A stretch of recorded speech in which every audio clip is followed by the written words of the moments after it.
Assalamu alaikum. Ardaқты ağalar, bауырлар, еліміздің бас мұфтиы Наурызбай Қажы Тағанұлы Хазірет бастаған дін қайраткерлері, бүгінгі үмметтің намысын жыртып жүрген, қазақ халқының алаштың намысын жыртып жүрген өр тұлғалы, ер тұлғалы азаматтың бәрі бүгін жиналып жатыр. Пайғамбарымыз алейхиссалам айтады, менің үмметім жақсылыққа жиналады.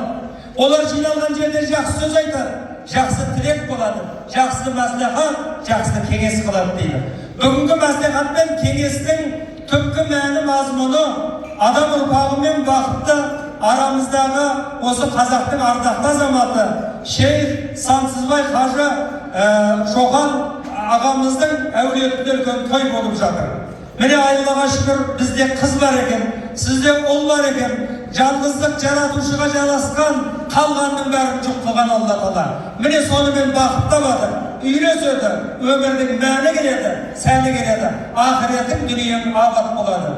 Сондықтан қос той қабат, екі дүниесі абат болған үммет қуанып Әбжаппар Қажы ағам жақсы ақбатаны айтып жатыр. Алла разы болсын.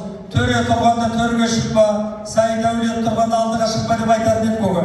Содан кейін жаңағы бекен Қажекең айтып жатқан сол, Алла разы болсын.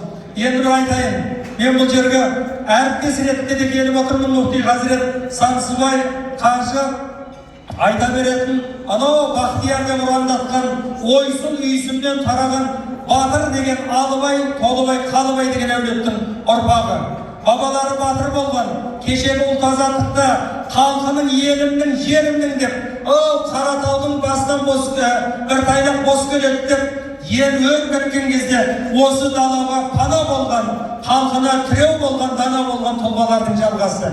Тектіден текті туады, тектіден тұқым қуаты дейді. Енді осы үлкен әулет айта беретін Дешті Қыпшақтың тарихта таңбасы бар. Айта беретін Қобыланды батыр бабамыздың ұрпақтарымен құда болып жатыр екенбіз. Жастар бақытты болсын.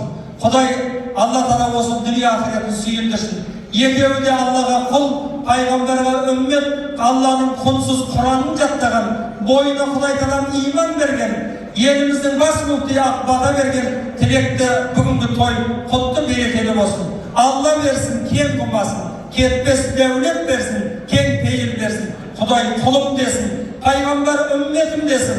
Алла Тағала тапқаныңа, таянғаныңа, құлшылығыңа, тіршілігіңе Алла береке берсін. Осы еліміздің үмметтің осындай жақсы күні көп болсын. Жастарымыз өнсін, ең бастысы иманды көп болсын. Қалбы, жаны, дүниесі Құранмен нұрланған үмметтің хайырласына соған себепкер болып жүруді Алла баршамызға нәсіп етсін. Аумин.